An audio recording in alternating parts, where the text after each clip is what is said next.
Australia Regain the border Gavaskar trophy after 10 years. আসসালামু আলাইকুম, sports chat with মাইনুরে আপনাদের সবাইকে স্বাগতম। ক্রিকেট একটি দলগত খেলা, কিন্তু বুমরার মতো খেলোয়াড় একটি দলের সবচেয়ে বড় হাতিয়ার। তার অনুপস্থিতিতে ভারতীয়রা কখনোই ছিল না একটি ব্যালেন্সিং টিম। কৃষ্ণা অনেক চেষ্টা করেছিলেন, কিন্তু তার অনভিজ্ঞতা থাকার পরেও তিনি খুব ভালোভাবে বোলিং করতে থাকেন।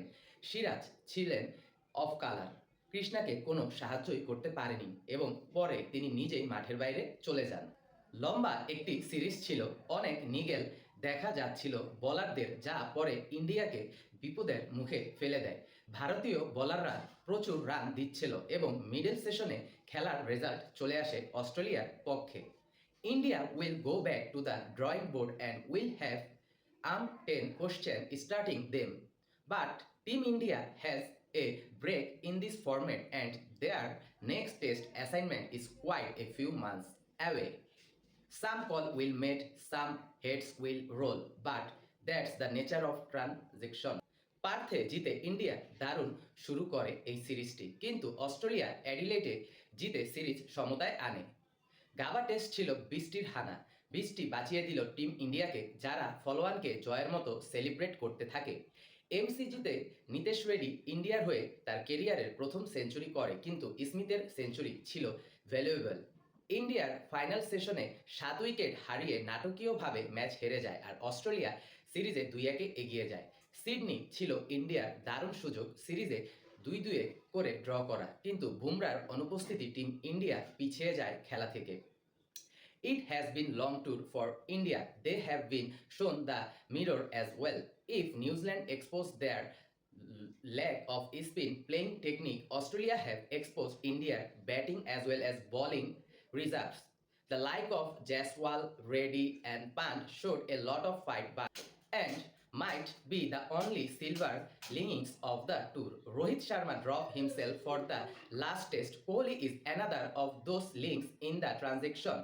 Gill continues to be an underperformer in the white color. South Africa versus Australia for the World Test Championship final at the Lords on June 11. The double centurion leads his side of the field and South Africa are in a commanding position in their test. দক্ষিণ Africa বোর্ডে একটি বিশাল 615 run যোগ করেন এই ভেন্যুতে টেস্টে পঞ্চম সর্বোচ্চ রান। প্রথমে ব্যাটিং করার পরে রিকেলটন ও বাবুমার 235 এবং রিকেলটন ও ভেইরেনের 148 রানের দুটি বড় জুটি করে, যেখানে রিকেলটন 259, বাবুমা 106 ও ভেরেইন 100 রান করে। ইয়ানসেন মজার ছলে খেলতে থাকে আর তার হাফ সেঞ্চুরি তুলে নেয়। আফ্রিকার কোনো ইচ্ছে ছিল না ডিক্লেয়ার করার, তাই সেই সুযোগে মহারাজও একটি 40 রানের ইনিংস খেলে। 5 সেশনেরও বেশি সময় ধরে মাঠে থাকা পাকিস্তান প্রথম ওভারেই অধিনায়ক মাসুদের উইকেট হারিয়ে বিপদে পড়ে যায়।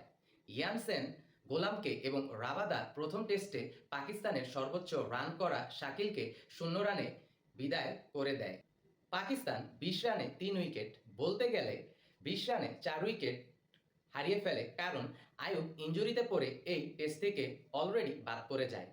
ডাবল বোলিং পরিবর্তনের সাথে ব্যাটিং একটু আপেক্ষিকভাবে সহজ হয়ে যায় যখন অভিষেক হওয়া মাফাকা তার লাইন লেন্থ হারিয়ে ফেলে এবং মুল্ডার 5 ওভারে টানা 6টি নোবল করে। রিজওয়ানের সাথে প্রথমবারের মতো টেস্টে ওপেনিং করতে আসা বাবর আজম দিনের খেলা শেষে নিশ্চিত করে যেন আর কোনো উইকেট তাদের না পড়ে। পাকিস্তান 551 রানে পিছিয়ে থাকে। A comfortable victory for New Zealand as they win by 9 wickets and go 1-0 up in the 3-match ODI series. Earlier in the day, New Zealand elected to bowl fast on a greenish surface, and their bowlers did an excellent job by taking early wickets in the power play. The Sri Lanka were put on the back foot pretty early in the match itself, and they could not recover from those early blows.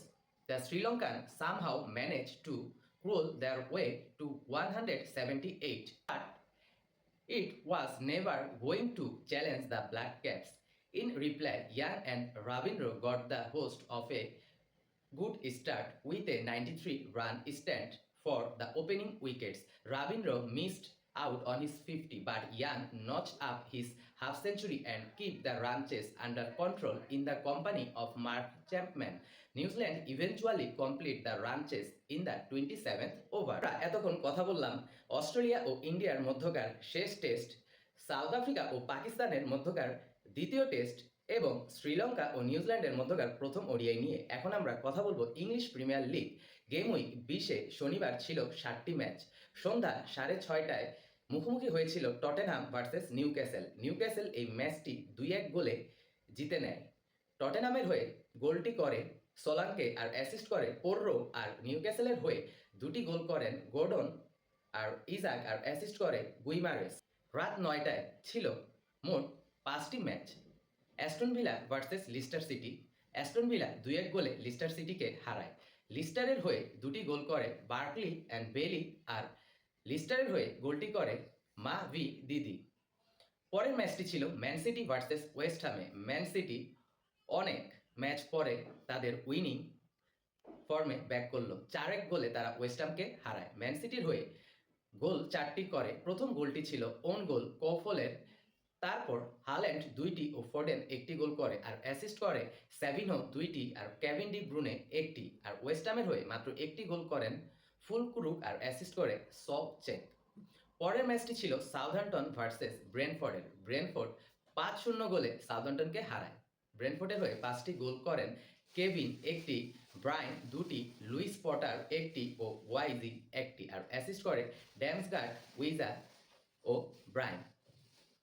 বোনমাউথ মুখোমুখি হয়েছিল এভারটনের সাথে। এই ম্যাচটি বোনমাউথ 1-0 গোলে জিতে নেয়। বোনমাউথের হয়ে একমাত্র গোলটি করেন হ্যারি ব্রুক আর অ্যাসিস্ট করে কার্কে।